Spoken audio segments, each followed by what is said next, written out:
ஒரே ஒரு தெய்வம் தான். அவர் அதாவது மனிதனுக்காக அடிக்கப்பட்டு ரத்தம் சிந்தி அடக்கம் பண்ணப்பட்டு 3ஆம் நாள் எல்லாருக்கும் பக்கத்துல எல்லாம் கல்லறைகள் இருக்கும். அந்த கல்லறைகள் எல்லாம் எப்படி இருக்கும், எப்படி கட்டப்பட்டிருந்ததோ அப்படிதான் இருக்கும். ஆனால் அவன் உலகத்துல ஒரே ஒரு கல்லறை தான் இன்றைக்கும் திறந்தவைகளாய் இருக்கிறது. அது இயேசு கிறிஸ்துடைய கல்லறை. அவர் 3ஆம் நாள் உயிர் தெழுந்தார். கரங்களை தட்டி ஆண்டவருக்கு நன்றி செலுத்தலாம். அல்லேலூயா.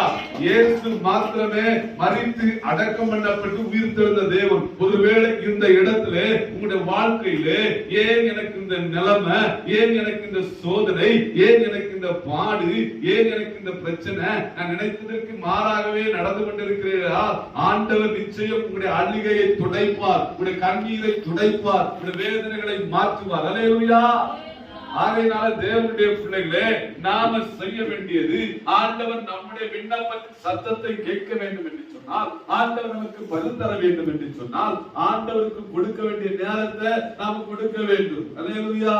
இன்றைக்கு ஒரு தீர்மானத்தை எடுத்துக் கொள்ளுங்கள். என் வாழ்க்கையில ஜீவன் உள்ளவரை, மூச்சு உள்ளவரை, அவன் என் தேவனை ஆராதிக்கிற அந்த ஞாயிற்றுக்கிழமை, அவன் ஒவ்வொரு சண்டேயும், நம்ம ஒவ்வொரு ஞாயிறும் நான் ஆண்டவருக்கு கொடுப்பேன். அவன் எவ்வளவு பெரிய வியாழம் வந்தாலும் சரிதான், எவ்வளவு பெரிய காரியங்கள் அவன் எனக்கு அழைப்புகள் வந்தாலும் அதற்கு நான் செல்ல மாட்டேன் என்று சொல்லி. ஏன்னா நாம ஆண்டவருடைய வார்த்தைக்கு கீழ்ப்படியாமல் போனா நித்திய ராஜ்யத்தை இழந்து விடுவோம். உலகத்துல 2 சம்பவிக்கும். ஆண்டவராய் இயேசு கிறிஸ்து சீக்கிரமாய் வரப்போகிறார். அவருடைய வருகையிலே அவன் சொல்கிறோம், அவருக்கு பிரியமாய், அவருக்கு வேதத்தின்படி நடக்கிற உத்தம மார்க்கத்தார் எடுத்துக் கொள்ளப்படுவார்கள். பரலோக ராஜ்யத்திற்கு அவகாசிகளாய் மாறுவார்கள். மற்றவர்கள் எங்க போவாங்க? பாதாளத்துக்கு எரிகிற அக்கினி கடலிலே தள்ளப்படுவார்கள் என்று வேதம் சொல்லுகிறது. ஆகையினாலே தேவனுடைய பிள்ளைகளே, ஓய்வு நாள் ரொம்ப முக்கியம். அப்படி கனெக்ட் பண்ணி பார்த்தா நம்ம என்னைக்கோ மறிச்சிருப்போம். வேதத்துல கொலை செய்யப்படணுமா? அப்படி ஆண்டவர் நினைச்சிருந்தா இன்னைக்கே நினைச்சிருப்பாரு. அப்படித்தானே? வந்திருக்கிற எல்லாம் நம்ம ஒரு ஞாயிற்றுக்கிழமை கூட மிஸ் பண்ணாத விசுவாசி சொல்ல முடியுமா? அல்லேலூயா. தேவனுடைய பிள்ளைகளே, ஓய்வு நாள் அது கர்த்தருக்குரியது. அல்லேலூயா. அது தேவனுக்குரியது. அந்த நாளை நாம் திருடக்கூடாது. அந்த நாளை நாம் வஞ்சித்தோம் என்று சொன்னால் பலவிதமான சிக்கல்ல மாட்டிக்கொள்வோம், பலவிதமான காரியங்களை சிக்கிக் கொள்வோம். ஆசீர்வாதம் வராது. நிச்சயமாகவே ஆண்டவருக்கு கொடுக்க வேண்டிய நேரத்தை இன்றையிலிருந்து நீங்க கொடுத்து பாருங்க, உங்க வாழ்க்கை தரமே மாறும். அல்லேலூயா. அதனால ஓய்வு நாள் யாருக்குரியது? ஆண்டவருக்குரியது. 2வது காரியம், நான் எங்க போனாலும் 3 காரியத்தை சொல்றேன். 2வது காரியம், நானும் நீங்களும் ஆமென் சொல்றோம். இன்னைக்கு பாஸ்டர் தான் என்ன செய்யணும்? ஊழியம் செய்யணும் தானே? பாஸ்டர் தான் என்ன செய்யணும்? ஊழியம் செய்யணும். அல்லேலூயா. இங்க கிராமங்கள்ல நிறைய ஆடு அப்படிதானே? ஆடெல்லாம் பார்த்துருக்கீங்க தானே? பார்க்கலையா?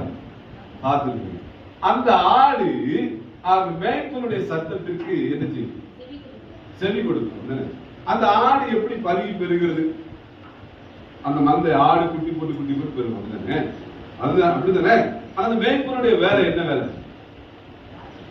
அதை பராமரிப்பது. டீச் பண்ணுவார். அதாவது இங்க போனா கம்பெடுத்து ஒரு குச்சி வச்சிருப்பாரு. ஏய், இங்க போனா என்ன செய்வார்? அது அடுத்த வேலை. அங்க போய் இருந்தா அவன் ஒண்ணு அடிச்சு விடுவான், கண்டிப்பான். அதுபோல நம்முடைய போதவருடைய வேலை என்னன்னா, உங்களுக்கு உபதேசம் கொடுக்கிற வேலை. அல்லேலூயா. இன்னைக்கு நிறைய பேர் என்ன நினைக்கிறாங்கன்னா, பாஸ்டர் தான் ஊழியம் செய்யணும், பாஸ்டர் தான் விசுவாசிகளை கொண்டு வரணும் அப்படிங்கிற ஒரு தவறான ஒரு எண்ணம். அசால்ட்டா சொல்லிடுவாங்க, அவன் பாஸ்டர், அவன் அவருக்கு ஆத்ம ஆதாயம் பண்ண வேண்டும். தேவனுடைய பிள்ளைகளை நாம் ஒவ்வொருவரும் ஆத்ம ஆதாயம் பண்ண வேண்டும். அவன் நம்ம அருகாமையில பக்கத்துல இருக்கிறவங்களுக்கு சுவிசேஷம் சொல்ல வேண்டும். அல்லேலூயா. எத்தனை பேர் நீங்க உங்க மூலமா இந்த திருச்சபைக்கு ஆத்மாக்களை கொண்டு வரீங்க? கொஞ்சம் பேரா இருக்கா? வேதம் சொல்லுகிறது, வீடுகள்ல போய் வாசிங்க. மற்ற 28:20 அந்த 21 வாசிக்கிற போது அவன் சொல்லி, நீங்க உலகம் வந்து கடந்து சென்று அவன் சுவிசேஷத்தை பிரசங்கித்து பிதா குமாரன் பரிசுத்த ஆவியின் திருப்பெயரால் நினைச்சீங்க நமக்கு சீசர்னு பெயர் கொடுத்திருக்கிறார் ஆண்டவர். அப்போ நாம் ஊழியம் செய்ய வேண்டியது நம்முடைய கட்டாய கடமை. நான் மட்டும் பரலோகம் போனா போதுமா? இல்லையா? நாம மட்டும் பரவராஜத்துக்கு போனா போதுமா? இல்ல. நம்ம சார்ந்து இருக்கிற நாம் இருக்கிற கிராமத்துல அருமையான ஐயாயிரம் கிராமத்தை ரட்சியும் ஆண்டவரே, விடுவியும் ஆண்டவரே, அது அந்த அந்த ஒரு வைராக்கி நமக்கு இருக்கணும். என் சபையில ஆத்துமாக்களை கொண்டு வருவது என் கடமை. ஆமா, இன்னையில இருந்து ஒரு தீர்மானத்தை எடுத்துக்கொள்ளுங்க. ஆமா, நான் என் சொந்தக்காரங்களுக்கு நான் சிவிசரியான பாஸ்டர் எல்லாரும் இருந்து வர முடியுமா? எல்லாரும் சந்திக்க முடியுமா? நீங்க தான் குடும்பக்காரங்கிட்ட பேச முடியும், அப்படித்தானே? ஆகையினால தேவனுடைய பிள்ளைகளே, இன்றிலிருந்து ஒரு சவாலை எடுத்துக்கொள்ளுங்க. ஆத்தும ஆதாயம்னா இந்த ஆண்டு என் மூலமா 10 பேரை இந்த ஆலயத்துக்கு கொண்டு வருவேன். அவங்க ஆலயம் நிரம்பி வழியும் ஆத்துமாக்கள். ஏன்னா நம்ம ஒரு நாள் கணக்கு கொடுக்கணும். ஆண்டவர் கேட்பாரு, எப்பா இயேசுவை குறித்து இந்த பாஸ்டர் வந்து சொன்னாரு, அந்த இயேசுவை எத்தனை பேருக்கு சொன்ன, எத்தனை பேருக்கு ஆத்தும ஆதாயம் பண்ணுன, இந்த மந்தையை பெருக பண்ணுங்க என்று சொல்லி கணக்கு கேட்பார். அப்ப நம்ம சொல்லணும், ஆண்டவரே ஏசப்பா நான் 100 பேரை கொண்டு வந்தேன், 50 பேரை கொண்டு வந்தேன் ஆண்டவரே. இல்ல ஆண்டவரே, நான் மட்டும் நோ நெவர். தேவனுடைய பிள்ளைகளே, சுவிசேஷம் அறிவிப்பது நமக்கு பிரதான கடமை. ஹல்லேலூயா. அடுத்ததாக அப்படி சொல்றோம், ஆதியாகமம் 28 அதனுடைய 22வது வாக்கியத்தை ஒருவர் வாசிக்கலாம். ஆதியாகமம் 28 அதனுடைய 22 வாசிக்கலாம். விரைவாய் வாசிங்க.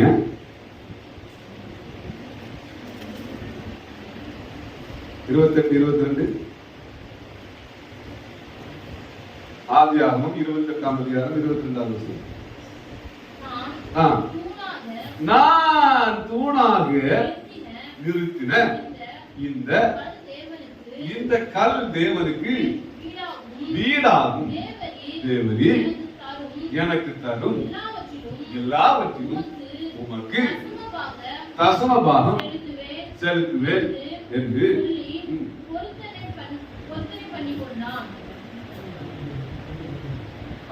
பொருத்தனை பண்ணு. ஆமா, நான் தசமபாகம். அது என்ன தசமபாகம்? அல்லேலூயா. ஆமா, தசமபாகம் என்பது அவன் 10ல் 1 ஆண்டவருக்கு கொடுக்கும். 10 ரூபாய் உங்களுக்கு வருமானம் வருதுன்னா அதை வந்து பாஸ்டருக்கு நினைச்சீங்க கொடுக்க கூடாது, ஆண்டவருக்கு. உங்க பிழைப்பு வருமானம். ஆனா சொல்றேன் பாருங்க, எனக்கு கன்னியாகுமரி மாவட்டத்தில் ஒரு நபர் தேங்காய் விட்ட போவார். அவர் பார்த்தாச்சுன்னா நாங்க ஒரு முன்னாடி எல்லாம் 3 மாசத்துக்கு முடியலாம் பார்த்தீங்கன்னா 500 ரூபாய் அப்படின்னு சொல்லி அவர் போட்டாவே இருக்கு. அவர் பார்த்தாச்சுன்னா ஒரு சின்ன ஒரு ஓலை வீடு அப்படின்னு அந்த அப்படிப்பட்ட வீட்டுல இருந்த ஒரு மனுஷன். காரணம் என்னவென்று சொன்னா ஆண்டவரை ருசி பார்த்தது. வேதம் சொல்லுகிறது, மற்ற 7ஆம் அதிகாரம், கேளுங்கள் அப்பொழுது கொடுக்கப்படும், தட்டுங்கள் அப்பொழுது திறக்கப்படும், தேடுங்கள் கண்டறிங்கள். தேவ சமூகத்திலே நாம் வேதம் சொல்லுகிறது, எந்த அளவினால் அழைக்கிறாயோ அந்த அளவினால் அழைக்கப்படும். அல்லேலூயா. ஒவ்வொரு நாளும் ஜெபம், ஆண்டவரே என் வருமானம் மருத்துவமனைக்கு போகக்கூடாது, ஆண்டவரே என்னுடைய வருமானம் வீணான செலவினங்களுக்கு போகக்கூடாது என்று சொல்லி ஒவ்வொரு நாளும் என்ன செய்யணும்? பிரயர் பண்ணணும். அப்ப 10ல் 1 யாருக்குரியது? கர்த்தருக்குரியது. நாம கொடுக்கிறோமா? நம்முடைய விலங்கு நமக்கு ஒருவேளை ஒரு தென்னை மரம் இருக்கலாம், அது முதல் தேங்காய் எதுக்குரியது? கர்த்தருக்குரியது. ஒரு கொய்யா மரம் இருக்கலாம், அல்லது ஏதோ ஒன்று நீங்க வைத்திருக்கலாம், முதல் பலன் யாருக்குரியது? கர்த்தருக்குரியது. அல்லேலூயா. கோழி முட்டை போட்டால் முதல் முட்டை என்ன வரணும்? ஆண்டவர் கொடுக்கணும். அதை நீங்க கொடுத்து பார்த்தீங்கன்னா அதனுடைய ஆசீர்வாதமே தனி. அல்லேலூயா. ஆகவே நம்முடைய வாழ்க்கையில ஆண்டவருக்கு கொடுக்க வேண்டியதை நாம் கொடுக்க வேண்டும். ஏன்னா நீங்க வாசிக்கிற போது சகரியாவின் புஸ்தகம், மல்கியாவின் புஸ்தகம் 3ஆம் அதிகாரம் 10வது வாக்கியத்தை வாசிக்கலாம். மல்கியா 3:10. விரைவாய் வாசிக்க. 3:10 கடைசி, பழைய ஏற்பாட்டுல கடைசி.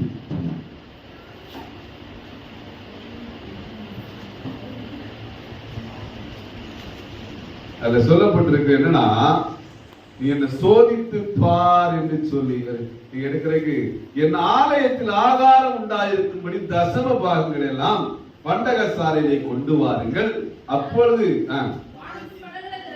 வானத்தின் பலகணிகளை திறந்து எப்படி ஆசீர்வதிப்பாரா? நீங்க 10ல் 1 ஆண்டவருக்கு கொண்டு வந்து கொடுக்கும் போது வானத்தில் உள்ள பலகணிகளை திறந்து இடங்கொள்ளா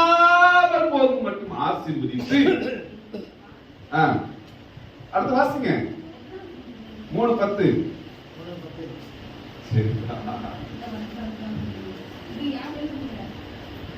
அத சொல்ல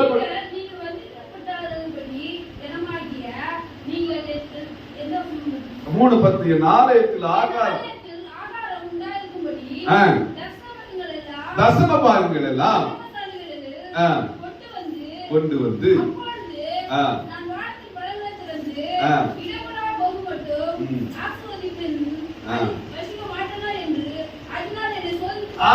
நீ கொடுத்து பாரு, நான் ஆசீர்வதிக்க மாட்டேனோ என்று சோதித்து பாருங்கள். 8வது வாக்கியம் சொல்கிறது, மனுஷன் தேவனை வஞ்சிக்கலாமா?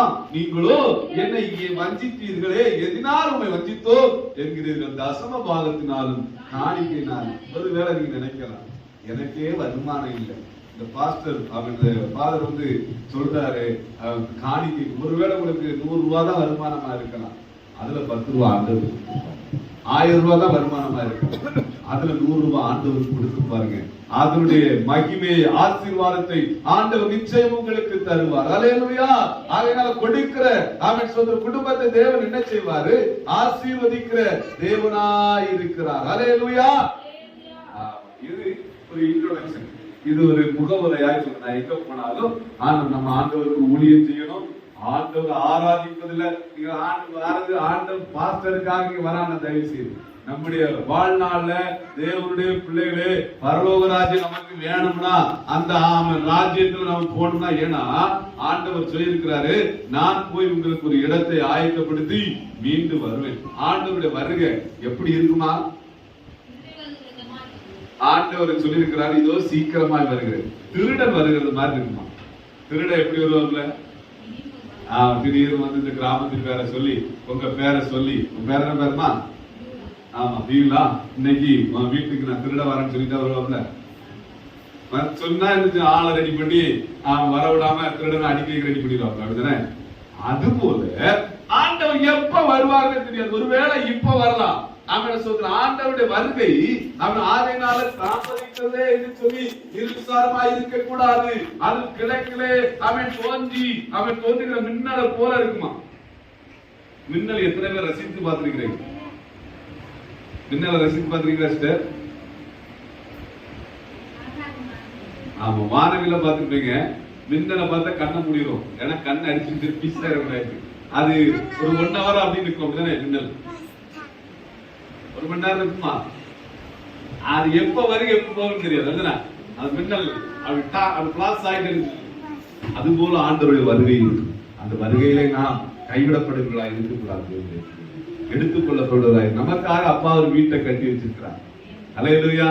வேதம் சொல்லுகிறது, அழகும் மாயை நிலைத்திடாதே, அதை நம்பாதே மயக்கிடுமே, உலகம் ஓர் நாள் வருவாய் தருணம் இதுவே அழைக்கிறாரே, வல்ல ஆண்டவர் இயேசு வண்டை, வல்ல ஆண்டவர் இயேசு வண்டை. கட்டின வீடும் நிலம் பொருளோ கண்டிடுச்சார் உறவினரோ, குடுவிட்டு ஆவி போனா கூட உன்னோடு வருவதில்லை, வருவாய் தருணம் இதுவே அழைக்கிறாரே, வல்ல ஆண்டவர் இயேசு வண்டை, வல்ல ஆண்டவர் இயேசு வண்டை.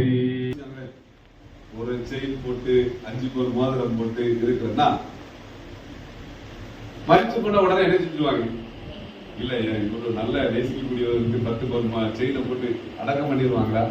இல்ல, பாடியில இருந்து இருந்தீங்க அந்த காலத்துக்கு சொல்லுவாங்க. ஏன்னா மனுஷன் யாரும் கூட வர்றது இல்லை. அல்லேலூயா. இந்த வாழ்க்கை நிரந்தரமான வாழ்க்கை அல்ல, நன்றாக விளங்கிக் கொள்ள வேண்டும். ஆகவே நீங்க நேசிக்கலாம், கணவனார் உயிரே கொடுப்பாரு. ஆனா யாருக்கு உயிரை கொடுத்து அப்படி வரலாறு இல்ல. தேவனுடைய பிள்ளைகளே, ஆகையினால கட்டின வீடும் நிலம் கண்ணில் உற்றார் உறவினர்களா, அதனால அப்பா மாத்திரம்தான் நமக்காக உயிர் தியாகம் பண்ணி இருக்கிறார். அவன் கல்வாரி மலையிலே அவன் சொந்த தன்னையே சிலுவையிலே ஒப்பு கொடுத்தார். ஏன்னா அந்த ரத்தம் தான் இந்த உலகத்துல எந்த ரத்தமும் அவன் பாவத்தை மன்னிக்காது. பரிசுத்தமான ஒரே ஒரு ரத்தம். ஆகவே தான் இயேசு கிறிஸ்துவின் ரத்தம் சகல பாவங்களை நீக்கி என்ன செய்கிறது? சுத்திகரிக்கிறது. அவருடைய ரத்தம் தான் நமக்கு விடுதலை. ஒரு நாள் நம்முடைய தாத்தா பாட்டி முன்னோர்கள் எல்லாம் என்ன செஞ்சுட்டு இருந்தாங்கன்னா, ஒரு பாவம் செஞ்சா ஆடு மாடு இவைகள் எல்லாம் புறா குஞ்சு இவைகள் எல்லாம் பலி செலுத்திக் கொண்டிருந்தார்கள். ஆனால் இவைகள் எல்லாம் பாவம் பெருகிக் கொண்டே இருந்தது. இனி நீ பலி செலுத்த வேண்டாம் என்று சொல்லி இயேசுவானவர் தன்னையே ஆரம்பிச்சார். அல்லேலூயா. அவர் தன்னையே ஒப்பு கொடுத்தார். அந்த இயேசுவை நோக்கி பார்த்தார். வேதம் சொல்லுகிறது, அவன் ஏசாயா அவன் 45:15 வாசிக்கிற போது தம்மை மறைத்துக் கொண்டிருக்கிற தேவனாய் இருக்கிறார் சொல்லப்பட்டிருக்கிற ஏசாயா 45 அதனுடைய வாசிக்கலாமா? ஏசாயா 45:15. நம்முடைய ஆண்டவர் இஸ்ரவேலின் தேவன் நீ மெய்யாகவே மறைத்துக் கொண்டிருக்கிற தேவனாய் இருக்கிறீர். ஆண்டவர் மறைந்திருக்கிற தேவனாய் இருக்கிறார். ஆனால் அவன் சொல்ற தன்னை தனக்காக காத்திருப்பதற்காக தனக்காக வேண்டிக் கொள்வதற்காக அவர் வெளிப்படுகிற தேவனாய் இருக்கிறார். அல்லேலூயா. ஒருவேளை நீங்க நினைக்கலாம், என்னை யாரும் பார்க்கலையே, இந்த காரியத்துல அவன் எனக்கு நன்மை வரலையே என்று சொல்லி ஆண்டவர் இன்றைக்கு சொல்லுகிறார், நீங்க ஆண்டவரை மெய்யாய் விசுவாசிப்பீர்கள் என்று சொன்னால் ஆண்டவர் உங்களுக்கு வெளிப்படுவார். அல்லேலூயா. ஆண்டவர் உங்களுக்கு தென்படுவார். நானும் நீங்கள் ஆராதிக்கிற தேவன் அவர் வேத வசனத்தை அவன் கேட்கிற போதே நம்ம பேசுவார். அல்லேலூயா. தரிசனத்திலே பேசுவார், சொப்பனத்திலே பேசுவார். ஆகையினால நம்முடைய ஆண்டவர் பேசுகிற ஆண்டவர், தம்மை வெளிப்படுத்துகிற ஆண்டவராய் இருக்கிறார். அல்லேலூயா. ஆகையினால நீங்க சோர்ந்து போகாதீங்க. வேதத்திலே வாசிக்கிற போது யோபு சொல்லப்பட்ட யோபு 23:8-9 சொல்லப்பட்டிருக்கிறது, நான் முன்னாக போனாலும் அங்கே இருக்கிறீர்கள், நான் முன்னாக போனாலும் அவர் இல்லை என்று சொல்லி அவர் ஒளிந்திருக்கிறார் என்று சொல்லப்பட்டிருக்கிறது. அல்லேலூயா. ஆமென். அதை வாசிக்கலாமா? யோபு 23:5 வசனத்தை வாசிக்கலாம்.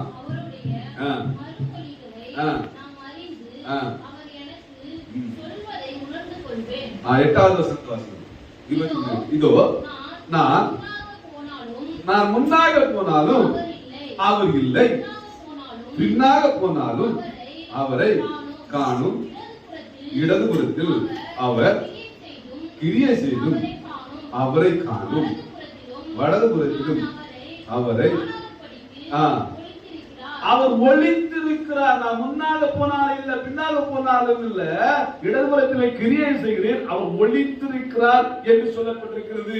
தேவனுடைய பிள்ளைகளே, இந்த யோபு அவன் உலக மனிதனை தேடவில்லை, அவன் தன்னுடைய குடும்பத்தை தேடவில்லை, மெய்யாய் ஆண்டவரை தேடிக் கொண்டிருக்கிற ஒரு தேவ மனுஷனாக இருக்கிறார். அல்லேலூயா. ஆகவே தான் யோபு 42:5 சொல்லப்பட்டிருக்கிறது, என் காதினால் உம்மை குறித்து கேள்விப்பட்டேன், இப்பொழுதோ உம்முடைய உண்மை என் கண் கண்டது என்று சொல்லி.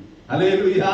ஆகையினால தேவனுடைய பிள்ளைகளே, உங்களுடைய வியாதியை குறித்து கவலைப்பட்டுக் கொண்டிருக்கிறீர்களா? உங்களுடைய கஷ்டத்தை குறித்து அனிதமும் கண்ணீர் வடித்துக் கொண்டிருக்கிறீர்களா? எனக்கு ஏன் இந்த பிரச்சனை, எனக்கு ஒரு விடுதி காலம் வராதா என்று சொல்லி அவரை நோக்கி பார்க்கிற போது யோபு ஆண்டவரை நோக்கி பார்த்தது போல நாம் பார்க்கிற போது பார்த்தோமானால் யோபு 42:12 சொல்லப்பட்டிருக்கிறது, யோபு முன்னிலையை பார்க்கிலும் பின்னிலைமை ஆசீர்வதிக்கப்பட்டார். அல்லேலூயா. அவன் தேவன் வெளிப்படுகிறவராய் இருக்கிறார். அல்லேலூயா. ஒருவேளை நீங்க நினைக்கலாம், என் குடும்பத்தில் ஒரு மாற்றம் வராதா, என் சரீரத்தில் ஒரு மாற்றம் வராதா, என்னுடைய ஆவிக்குரிய வாழ்க்கையில் ஒரு எழுச்சி உண்டாகாதா என்று சொல்லி, இந்த யோபுடைய வாழ்க்கையிலே அவன் எப்படி ஆசீர்வாதம் கடந்து வந்ததோ அதுபோல ஆண்டவர் உங்களுடைய வியாதியை மாற்றி, உங்களுடைய வேதனையை மாற்றி, அவனுடைய கலக்கத்தை மாற்றி தேவன் அற்புதத்தை செய்கிறவராய் இருக்கிறார். நான் 1-2 காரியத்தை மாத்திரம் சொல்லிவிட்டு சார்பா 12 மணிக்கு நான் என்ன சொல்லுவேன் முடிக்கிறது, கவலைப்படாதீங்க. ஏன்னா நான் அதிக பிரசங்கியா இருக்கிறது. அல்லேலூயா. ஆமென். ஸ்தோத்திரம். அவன் ஆண்டவர் யாருக்கு வெளிப்படுவார் என்று சொன்னா, ஆமென் ஸ்தோத்திரம், தேவன் வெளிப்பட நாம் என்ன செய்ய வேண்டும்? தேவன் வெளிப்பட வேண்டும் என்று சொன்னா அவன் ஃபர்ஸ்ட் காரியம் அவன் எரேமியா வீடுகள்ல போய் வாசிங்க 29 அதனுடைய 11 14 வாசிக்கிற போது உன் தேவனாகிய கர்த்தரை முழு இருதயத்தோடு நீ தேடுவாயானால் வெளிப்படுவார். அல்லேலூயா. ஆமென். சொல்ற தேவனுடைய பிள்ளைகளே, அவன் நாம் முழு இருதயத்தோடு தேட வேண்டும். முழு இருதயத்தோடு எப்படின்னா கண்டுபிடிக்கும் வரை தேட வேண்டும். நாம தேடுனோம்னா ஞாயிற்றுக்கிழமை என்ன செய்ய மாட்டோம், லீவு போட மாட்டோம். ஞாயிற்றுக்கிழமை எந்த ஃபங்க்ஷனுக்கு போக மாட்டோம். அவன் என் உயிரான ஒரு பக்தர் கூட இப்படி பாடிக்கிறார், என் உயிரான உயிரான உயிரான இயேசு, என் உயிரான உயிரான உயிரான இயேசு, என் உயிரான இயேசு, என் உயிரோடு கலந்து என் உயிரே நான் உம்மை துதிப்பேன், என் உயிரே நான் உம்மை துதிப்பேன். என்னைக்கு நாம உயிர்ல கலந்தாரோ அப்போ நம்ம ஆண்டவருடைய ஆராதனை அசத்தை பண்ண மாட்டான். ஒருவேளை ஒரு ஆளா இருந்தாலும் சரி, 4 பேரா இருந்தாலும் சரி, அவன் சொல்ற ஆண்டவர் ஆராதிக்க போகிற ஒரு உணர்வு இருக்கும் என்று சொன்னார். அவன் எந்த சூழ்நிலை வந்தாலும் என் தெய்வத்தை ஆராதிக்காம இருக்க மாட்டேன் என்று சொல்லி நேரத்தை கொடுத்து பாருங்க. ஆண்டவர் உங்களை மேன்மைப்படுத்துவார், உங்களுடைய வாழ்க்கையில அதிசயங்களை செய்வார். ஆண்டவர் அவன் நீர்க்காலில் ஓரமாய் நடப்பட்ட மரத்தை போல செழித்திருக்க பண்ணுவார். அல்லேலூயா. ஆகையால உண்மையா என்ன செய்யணும், பக்கத்து வீட்டுக்காரங்க என்ன நினைப்பாங்களோ, ஆமா என் குடும்பம் என்ன நினைக்குமோ, எதிர் வீட்டுக்காரங்க என்ன அதனோ, யார் என் கூட இருந்தாலும் இல்லாட்டாலும் பரவாயில்லை, இயேசு எனக்கு போதும் என்கிற ஒரு வைராக்கியம் நமக்குள்ளே இருக்க வேண்டும். அல்லேலூயா. எது வந்தாலும் பரவாயில்லை, என் இயேசு எனக்கு போதும் என்கிற ஒரு நிச்சயம் நமக்குள்ளா இருக்க வேண்டும். தேவனுடைய பிள்ளைகளே, நம்முடைய வாழ்க்கையில அவன் உண்மையாய் ஆண்டவரை தேடணும், அவன் உண்மையாய் ஆண்டவருக்காய் இருக்கணும். அப்பொழுது ஆசீர்வாதம் தானாய் கடந்து வரும். அல்லேலூயா. எதை நீங்க பார்க்காதீங்க. ஆமென். தேவ ஆலயத்துல வைத்து நீங்க கண்ணீர் வடிக்கிற அந்த கண்ணீர் ஒருவேளை உங்களுக்கு தாமதமா இருந்தாலும் ஆண்டவர் நிச்சயமாய் உங்களுடைய விண்ணப்பத்தின் சத்தத்தை கேட்பார். ஆனா உண்மையாய் தேட வேண்டும். அல்லேலூயா. அவன் ஈர்மானம் உள்ளவன் தன் வழிகளில் நிலையற்றிருக்கிறான். ஆற்றில் ஒரு கால் சேர்த்து ஒரு காலை வச்ச முடியாது. நம்முடைய வாழ்க்கை அவன் சொல்ற வேதம் சொல்லுகிறது, கர்த்தர் தெய்வமானால் கர்த்தரை பின்பற்றி, பாகால் தெய்வமானால் பாகாலை பின்பற்றி என்று சொல்லி. அல்லேலூயா.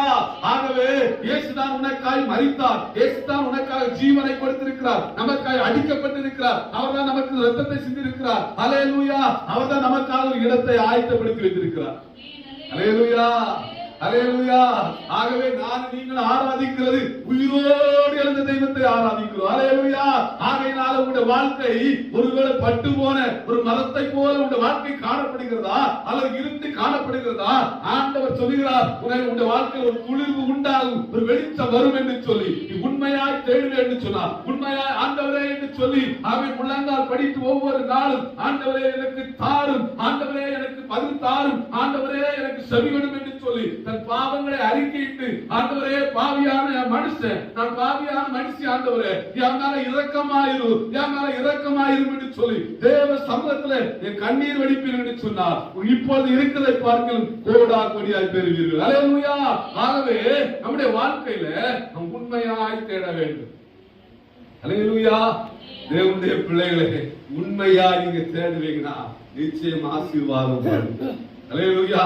நாம நம்ம இன்னைக்கு விடுதலையோடு ஆராதிக்கிறோம். பீகார் விவசாயிகள் பார்த்தாச்சுன்னா நம்ம சொல்றோம், அவர்கள் பயந்து பயந்து மரங்கள்ல மரத்தடியில செடிக்கடியில இருந்து செய்யறாங்க. ஹல்லேலூயா என்று சொல்லி ஆராதித்துக் கொண்டிருக்கிறார்கள். தேவனுடைய பிள்ளைகளே, இந்தியாவுக்காக பல மிஷனரிகள் வந்தார்கள், பெற்றுக்கொண்ட ஆசீர்வாதத்திற்காக உயிரையே தியாகம் செய்தார்கள். கடந்த மாதத்திலே நம்ம அந்த ஒரிசாவில மரித்த ஒரு அந்த மிஷனருடைய நாள், தன்னுடைய அவங்க நல்லா இருந்திருக்கலாம், அவங்க நாட்டுல இயேசுவை ஏற்றுக்கொண்ட நிமித்தம் இந்தியாவுக்கு வந்து தன் வாழ்க்கையை அர்ப்பணித்து அவன் சொல்கிறோம் கஷ்டப்படுகிற மக்களுக்கு உதவி செய்து, காயப்பட்டவர்கள் காயம் கெட்டதுனால ஊழியத்துல பல டயர்டோடு தன்னுடைய ஜீப்ல தூங்கி கொண்டிருக்கும் போது, 2 பிள்ளைகளை அணைத்துக் கொண்டு தூங்கி கொண்டிருக்கும் போது கயவர்கள் ஆமென் ஆண்டவருக்கு விரோதமாய் இருக்கிற ஆமென் சொல்கிறோம் அவர்கள் என்ன செஞ்சிட்டாங்கன்னா மன்னனையே விட்டு வெளிவராதபடி தீயிட்டு கொளுத்தினார்கள். காரணம் எதற்கு தெரியுமா? இயேசுவை குறித்து சொன்னதுக்காக. அவங்க மனைவி என்ன தெரியுமா செஞ்சாங்க? ஐயா, இவர்கள் மீது நடவடிக்கை எடுக்க வேண்டாம், நான் மன்னித்து விட்டேன். தேவனுடைய பிள்ளைகளே, ஆமென் சொல்றோம். நமக்கு கொடுக்கப்படுகிற கொஞ்ச நாள் வாழ்க்கை அது ஆண்டவருக்காய் வாழ்வோம். நிரந்தரமான வாழ்க்கை ஆண்டவர் அப்பா நமக்கு ஒரு வீட்டை கட்டி வைத்திருக்கிறார். ஆகவே நாம தேடுகிறத உண்மையாய் தேடுவோம். உங்கள் கணவனார் ஆசீர்வதிக்கப்படுவாரு, உடைய பிள்ளைகள் ஆசீர்வதிக்கப்படும், உடைய சபை ஆசீர்வதிக்கப்படும். அல்லேலூயா, அல்லேலூயா. இன்றையிலிருந்து ஒரு தீர்மானம் எடுங்க. நான் என் வாழ்க்கையில ஆண்டவருக்காக எதையும்